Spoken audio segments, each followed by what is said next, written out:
ഇന്ന് കാലത്ത് തന്നെ തൊടുപുഴ കോടതിയിൽ പോകേണ്ട ഒരു കാര്യമുണ്ടായി. എന്നോട് പലരും ഈ LLBക്ക് ജോയിൻ ചെയ്തപ്പോൾ ചോദിച്ചു, ഇത്രയൊക്കെ പഠിച്ചതല്ലേ, ഇനിയൊരു LLBക്ക് പോകേണ്ട ആവശ്യമുണ്ടോ? അവരോട് എനിക്ക് പറയാനുള്ളത്, നിയമം അറിഞ്ഞിരിക്കുക എന്ന് പറഞ്ഞാൽ അതൊരു അഡീഷണൽ അഡ്വാൻറ്റേജാണ്, അതൊരു അഡീഷണൽ പവർ തന്നെയാണ്. അത് നിങ്ങളുടെ ലൈഫിൽ ഏതെങ്കിലും ഒരു സാഹചര്യത്തിൽ നിങ്ങൾക്ക് മനസ്സിലാവും. ഇതേപോലെ ഒരു ദിവസം ഞാൻ തൊടുപുഴ കോടതിയിൽ ഇരിക്കുമ്പോഴാണ് ഒരു ക്ലയൻറ്റ്, ഒരു ക്ലയൻറ്റ് കേസൊക്കെ തോറ്റ് ലിറ്ററലി കരഞ്ഞുകൊണ്ടിരിക്കുക.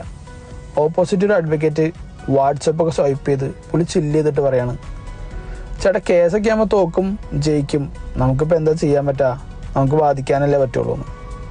ഒരു സിമ്പതി പുള്ളിയുടെ മുഖത്തില്ല. പിന്നെ ഞാൻ 4 വർത്താനം പുള്ളിയോട് പറഞ്ഞാലോ എന്ന് വിചാരിച്ചതാ. പിന്നെ അടുത്തൊരു കേസും കൂടെ ആക്കണ്ടല്ലോ എന്ന് വിചാരിച്ച് ഞാനൊന്നും പറഞ്ഞില്ല. ഇങ്ങനെ കുറച്ച് ഇൻസിഡൻസ് ഒക്കെ കൊണ്ടാണ് ഞാനും ഈ LLB പഠിക്കാമെന്ന് വിചാരിച്ചത്. എനിക്ക് എല്ലാവരോടും പറയാനുള്ള ഒരു കാര്യം എന്താണെന്ന് വെച്ചാൽ, നമ്മൾ ഈ നിയമത്തെക്കുറിച്ച് അവെയർ ആയിട്ടിരിക്കുക, അല്ലെങ്കിൽ ഇങ്ങനത്തെ ഒരു സിറ്റുവേഷനിൽ നമ്മളാൾക്കാർ എക്സ്പ്ലോയിറ്റ് ചെയ്യും.